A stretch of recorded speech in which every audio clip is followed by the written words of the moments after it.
할렐루야. 오늘 하루도 하나님의 풍성한 은혜가 있으시길 예수님의 이름으로 축복합니다. 오늘 말씀은 갈라디아서 마지막 장인 6장의 말씀을 함께 나누도록 하겠습니다. 사도 바울이 갈라디아 지역을 지나면서 하나님의 복음을 증거하였습니다.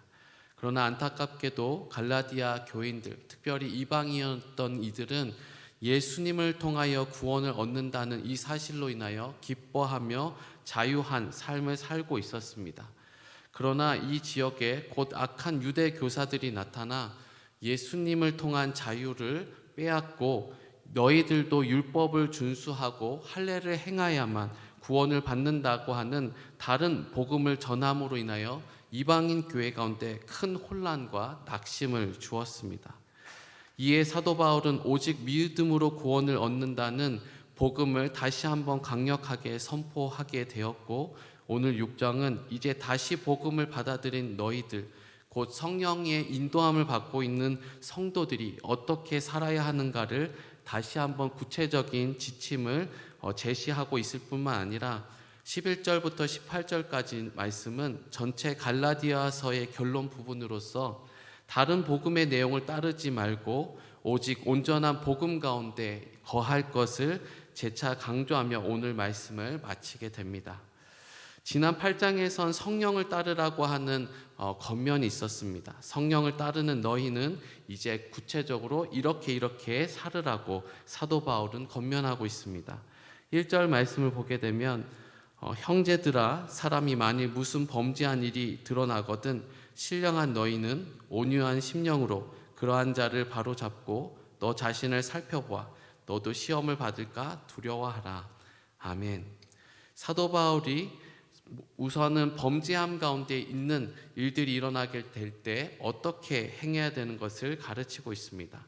범죄한 사람을 대할 때는 이 사람을 바로잡기 위한 태도를 가지되 온유한 심령으로 이들을 바로 잡아주라고 말씀하고 있습니다.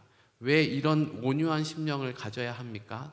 바로 우리 자신도 죄에 대해서 연약하기 때문에 쉽게 넘어질 수 있는 동일한 죄를 지을 수 있는 사람이라는 것을 전제하라고 하는 것입니다. 율법주의가 성행하고 율법주의가 강할 때 일어나는 현상이 무엇입니까? 바로 자기 자신을 보지 못하고 그 누군가를 율법의 기준으로 정죄하는 일들이 나타나게 됩니다. 그런데 성령의 역사가 나타나게 되면 어떤 일이 일어나게 됩니까?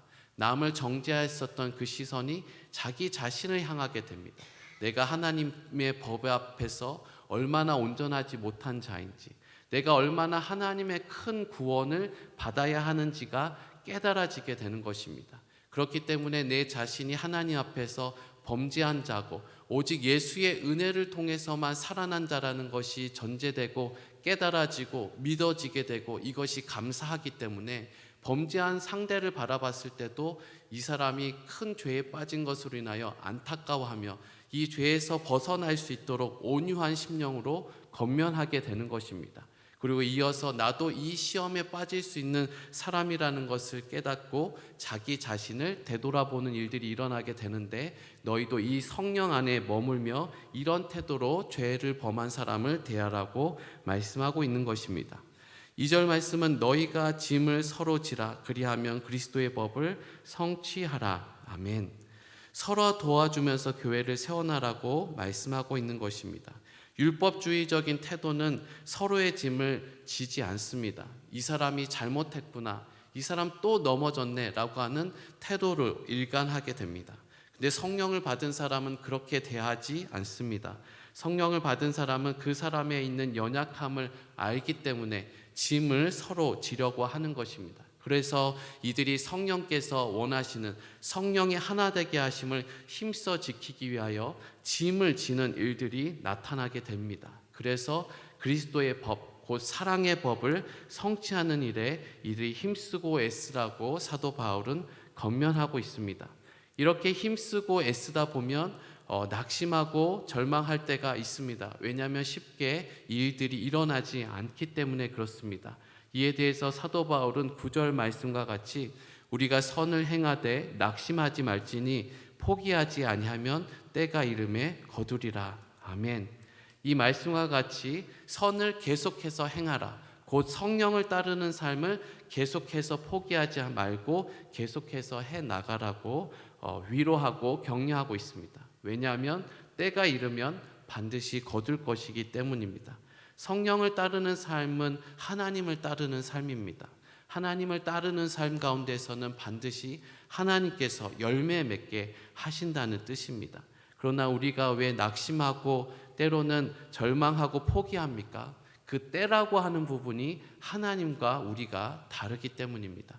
반드시 하나님을 따르는 일에는 열매는 맺혀져 있게 되어 있습니다. 콩 심는데 콩 나고 팥 심는데 팥 나는 것처럼 하나님의 말씀을 심는 곳에는 반드시 하나님의 역사는 일어나게 돼 있습니다.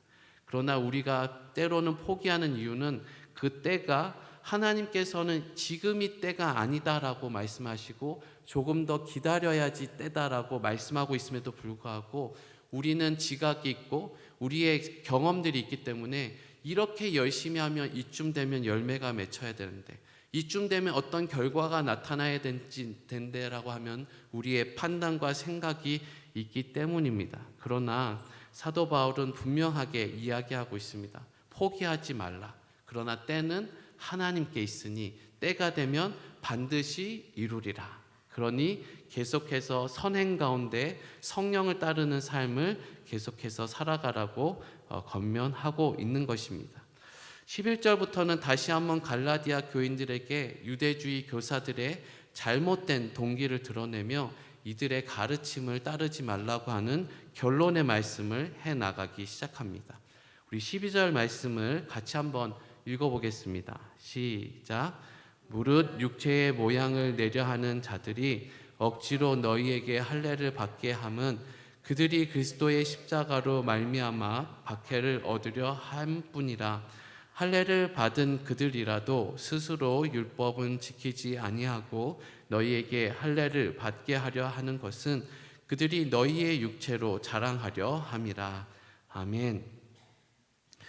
유대주의자들이 이토록 너희들에게 할례를 받게 하려고 하는 것은 너희들이 혹여나 구원을 잃을까 봐.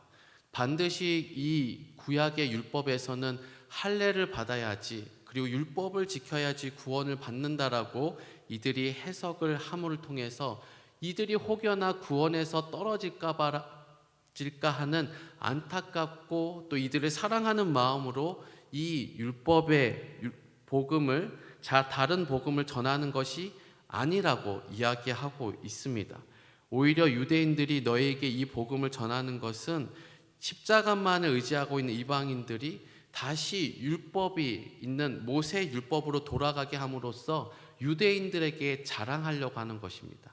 저 이스라엘에 있었던 저 유대인들이 그리고 저 이방 족속들이 하나님을 알지 못했던 이들이 잘못된 사도 바울의 복음 때문에 예수만 믿으면 된다라고 했었던 헛된 복음에서 이들이 떠나 이제 다시 유대인이 되는 율법을 지키는 삶으로 돌아왔어. 우리 유대인과 같이 이들도 율법을 지키는 삶으로 됐어라고 하면서 그들 유대인들에게 내가 얼마나 대단한지, 얼마나 이방인들을 다시 유대인같이 만들었는지를 자랑하게 하기 위해서, 그래서 할례를 받게 했던 숫자는 무엇을 의미합니까? 이방인들도 할례 받아서 유대인이 됐다, 하나님의 자녀가 되고 하나님의 자유민이 됐다라고 하는 것을 자랑하는 것이 아니라 이방인들이 할례 받고 모세의 율법을 지켜서 얼마나 유대인같이 됐나 하는 것을 자신의 공동체에게 자랑하기 위해서 이 일들을 했음을 다시 한번 강조하고 있는 것입니다. 결국 사도 바울이 전하고 싶은 복음의 핵심은 15절에 잘 나와 있는데요. 할례나 무할례가 아무것도 아니로되 오직 새로 지음을 받는 것만이 중요하니라. 아멘.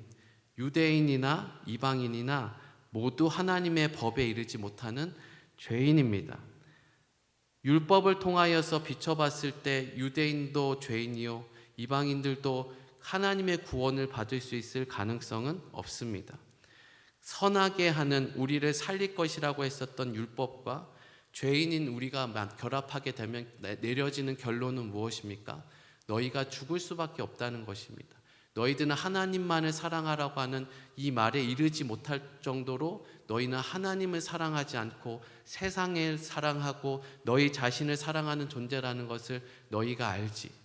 너희가 이웃을 내 몸같이 사랑하라고 하는 율법의 정신이 있음에도 불구하고 너희들은 오직 너희 자신만을 사랑하고 있는 것은 아니지 않는가라고 얘기하면서 율법과 우리가 결합하면 결국 계속해서 낳는 것은 사망 선고밖에 없습니다.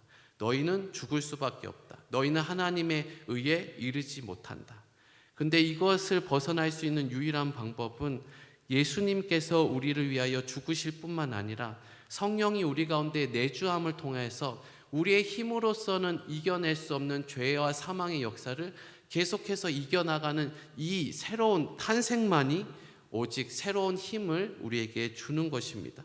그래서 율법주의로 인하여 고통받고 있는 이들에게 성령을 받는 것을, 예수님을 영접함을 통하여서 거듭나는 것을 사도 바울은 계속해서 강조할 수밖에 없는 것입니다.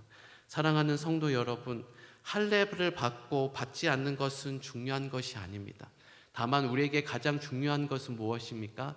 성령을 받을 뿐만 아니라 성령의 충만함이 늘 우리 가운데 머물러 있는 것이 가장 중요한 일인 줄로 믿습니다. 성령이 우리 가운데 역사해야만 우리가 자유민이 될 수 있습니다. 하나님께서 말씀하신 것을 순종할 수 있습니다. 하나님께서 이루라고 하는 성령의 법을 성취해 나갈 수 있는 것입니다. 사랑하는 성도 여러분, 우리를 자유케 하시려고 예수님께서 십자가 지셨습니다. 우리를 자유케 하시려고 우리에게 성령을 보내주셨습니다. 다시 이전의 삶으로 돌아가시지 말고 오직 성령의 충만함을 구함으로, 성령의 역사하심 가운데 거함으로 인하여 자유케 하는 삶을 살아가시는 저와 여러분 되시기를 예수님의 이름으로 축복합니다.